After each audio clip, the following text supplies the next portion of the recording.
You had no chance. And that's not fan hyperbole. It's the literal design of what happened the moment BTS ARIRANG tickets went live.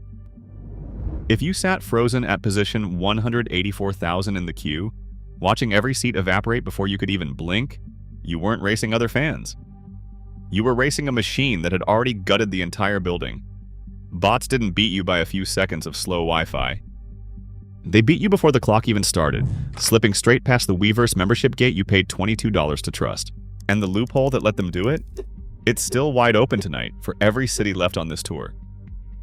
To understand how an entire global stadium tour got stripped clean in seconds, you've got to look past the interface on your screen. Every fan assumes the person ahead of them in line is doing the exact same thing they are, typing in that 9-digit Weverse code that starts with BA, waiting politely for the system to wave them through. That queue you stared at for 2 hours? It was never the real contest. It's a decorated waiting room built for human eyes, a spinning number designed to keep you calm while the actual decision happens somewhere you never see. Who gets a seat and who gets an error message, that's settled in a silent, split-second conversation between Ticketmaster's checkout servers and the databases holding your membership status. This is the API handshake exploit, and it's the whole game. When you enter your BA code, your browser first has to load images, render the venue map, animate the queue, and only then ask permission to send your request up the line. Professional Scalper networks skip the browser layer entirely. They run headless scripts that slam raw data straight into the back-end checkout servers. No map, no animation, no patience. And the speed's almost hard to believe. Cybersecurity firms that hunt these bots, like Casada, describe them finishing purchases in a matter of milliseconds, a pace they flatly call impossible for a human being. The New York Attorney General's landmark investigation into ticketing caught a single bot buying more than 1,000 tickets in under 60 seconds. While your phone spun on a loading wheel, those scripts were slamming thousands of requests into the server, each one skipping the two-step verification prompt that slows a real human down. Picture the two experiences side by side. On your phone, one loading wheel while your stomach drops. On their end, a wall of raw text scrolling past, hundreds of server replies stamped with success, seats claimed in bulk before a human hand could even reach the buy button. By the time the seat map finally loaded on your screen, the inventory behind it was already hollowed out. And this isn't a fan theory. In its own disclosures to lawmakers, Ticketmaster admitted bots can buy up more than 60% of the tickets for a high-demand show, and that automated traffic can make up as much as 90% of everything hitting the site during a major drop. But here's the part that should make you furious. The bots didn't sneak past the membership check at all. They walked straight through the front door, holding a real key.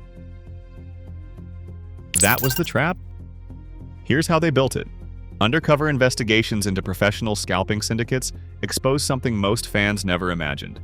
The memberships were bought in bulk, weeks before a single tour date went public. This is the $22 bulk membership scalper arbitrage, and it flips the entire fan system against you. Using disposable virtual credit cards and automated account generators, brokers register official Weverse memberships by the thousand, turning a fan verification fee into nothing more than an operational line item. Think about what that $22 means to each side. To you, it's a promise, proof you're a real fan buying a fair shot to stand in that stadium. To a scalping operation running a six-figure war chest, $22 an account is a rounding error, a line item, a cheap toll to buy up a whole lane of the queue. And here's the cruelest twist. That membership was never the wall you thought it was. A real BA code doesn't switch off Ticketmaster's defenses, but it does hand the bot a legitimate ticket through the pre-sale door. From there, the automation does the rest. It rotates through thousands of ordinary residential IP addresses, so no single connection ever looks suspicious, and it fires requests through automated services that solve the very CAPTCHA puzzles built to stop it. The paid membership was supposed to be the barrier that kept bots out. Instead, it handed them a valid pass, and their speed and their proxy armies did the overwhelming. So the system did exactly what it was designed to do. It just protected the wrong people. Fans who followed every rule got locked out, while high-capital bot farms cruised through a paid entry fast lane nobody ever told you existed. Which raises the question, ticketing giants keep dodging. If they've known about this hole for years, why has nobody actually closed it? To answer that, follow the money. Behind every unpatched security hole sits a multi-million-dollar double-dip engine. a financial system where fixing the problem actually costs the vendor money. That's the legislative and macroeconomic friction, and it's why the simple fix never comes. When BTS announce a tour, demand doesn't stretch the market, it shatters it. This run spans more than 85 shows across 34 cities, and the opening celebration at Seoul's Gwanghwamun Square alone was expected to pull over 250,000 people to one single square. Now compress that planet-sized hunger into a stadium that physically holds a few tens of thousands, and you get the pressure detonating against that checkout server. BTS keep face value prices deliberately reasonable, anchored to what a real fan can actually afford. That's generous, but it carves a canyon between what a ticket costs and what a desperate fan will pay. And that canyon is where brokers get rich. A ticket sells once at face value and the platform earns a modest fee. But when that same ticket gets flipped on a resale marketplace for 10 or 20 times more, the platform collects all over again, a second fee on the exact same chair. The faster inventory churns, human or bot, the more those fees stack. So sit with the uncomfortable math.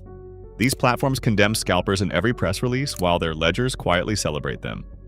That's the friction, the gap between what platforms say out loud and what their revenue actually rewards. It's why the Loophole survives press release after press release. A wall that actually stopped bots would also slow the churn that generates those double-sided fees, so the incentive to build it just quietly evaporates. The statements get issued, the architecture stays exactly the same because the people who could seal the gate are the same people getting paid when it stays open. Now watch what happens when a government stops talking and starts swinging. In January 2026, South Korea's National Assembly passed sweeping amendments to the Public Performance Act, banning every form of scalping, macro or not, and letting courts hit resellers with fines up to 50 times a ticket's price. 50 times. On a resale, that's a 5,000% penalty. And they backed the words with boots. A cyber unit north of Seoul arrested 16 alleged scalpers who used macro software to rake in around 7 billion won, millions of dollars, reselling seats for as much as 25 times face value. One batch bought near 200,000 won turned around for 5 million. But here's the wall even a 5,000% fine slams straight into. The internet doesn't stop at a border. The North American pre-sale runs through Ticketmaster, while Asia funnels through platforms like Interpark and NOL, and patching the loophole in one country's portal leaves it wide open in the next region's queue. Different gates, same exploit. Cartels just shift their servers overseas and keep firing. A law in Seoul can't reach a script running on a machine 3 countries away, aimed at a pre-sale on another continent entirely. So fans do everything right. They buy the membership, hit the registration cutoffs, sync their emails, follow every rule the platform hands down, and still get shoved aside by code that never had to follow a single one. Which is exactly the moment the most organized fandom on the planet decided it had watched this happen one time too many. Because the one thing every ticketing giant keeps underestimating is what ARMY actually is. This isn't a passive audience that complains once and moves on. It's a global, decentralized network that mobilizes like an institution. When corporate systems fail, ARMY doesn't just vent. They document, cross-reference, and build the receipts. Fans with real technical skill have started logging server response codes, mapping fake resale domains, exposing the fraud operations hunting desperate buyers in the dark. And that says everything about why this bond can't be counterfeited. BTS and ARMY were built on something the scalpers can never fake. Years of mutual respect, of showing up, of a group that refused to treat its own fans as a market to be drained. So when gatekeepers try to monetize that relationship through broken security loops and predatory pricing, the fandom becomes the last line of defense for the culture itself. A bot farm can seize 10,000 seats in 60 seconds, but it can't simulate 1 second of the cultural force that fills those stadiums. It can't manufacture the reason the demand exists in the first place. The machines can steal the inventory. They'll never, ever own the meaning. Should ticketing platforms be legally forced to open their queue systems and ban secondary fees entirely? Or is the profit simply too high for honest reform? Tell me down below, because the API handshake exploit is only the surface layer. While bots pick the lock on the checkout gate, there's a far larger game being played long before any pre-sale even opens. One where the supply itself gets quietly controlled, seats withheld in bulk, prices shaped before you ever enter a code. That's the hidden inventory machine, and the deep dive cracking it wide open is already loading right there on your screen.